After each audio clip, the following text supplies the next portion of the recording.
Hello everyone, it is BluecatEra here, and today, very quickly before the video starts, I want to go ahead and explain what's the purpose of this Heroes vs Monsters video. So, as you can clearly see here, my team is currently composed of 2 fire mages and 2 clerics, all with very high level endgame equipment. Now, the standpoint of this team is to have as much offense as possible, but at the same time have just the same amount of healing as well. So right now I'm going through all the equipment that I have for all of them. The same equipment applies for all the classes, so both the 2 fire mages and the 2 clerics. However, ideally you do want to have the fire mages and the clerics both look the same. There's actually a class you can get. They call them the Ice Elves. They look very similar, and they both come in variations of fire mages and clerics, so it becomes very useful to trick your opponent. Alright,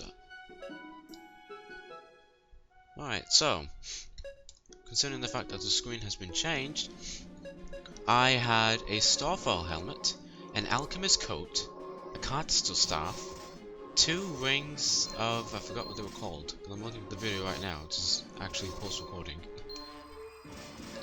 Oh no, Trinity Bonds, yes. The 2 Trinity Bonds and the Gilded Graves. Now, I didn't really put any defense onto the Alchemist Code, which I actually really should, because, well, it's safe than sorry.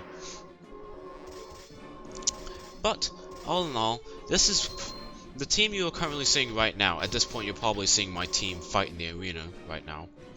But the team you're looking at right now is probably by far one of the most formidable teams you can ever build upon in Heroes vs Monsters. Especially at the point where you end up getting canticle staffs and when you purchase enough Starfire helmets. Trust me.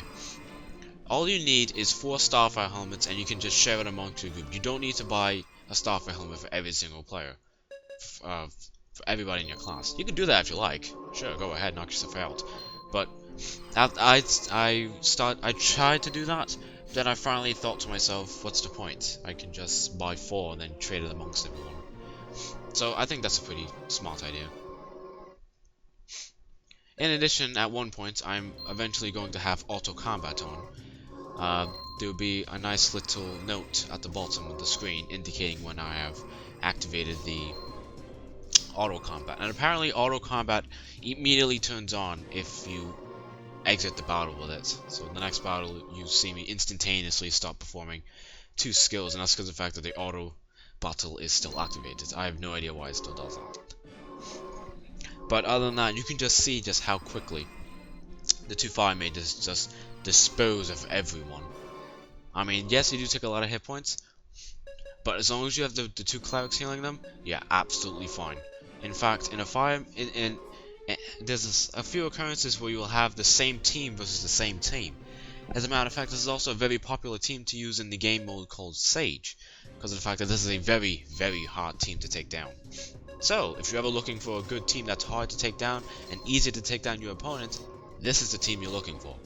It is very expensive to build upon this team, especially the fact that you need guild degrees for everyone, but trust me, once you get all the proper equipment and you set up all the skills, which will be shown at the end of the video, it will be most certainly worth it. Alright, so that's all I really wanted to explain for now. I'm going to sit back, relax you guys, I'm going to shut up for now and allow you guys to watch the video in peace. Catch you guys later.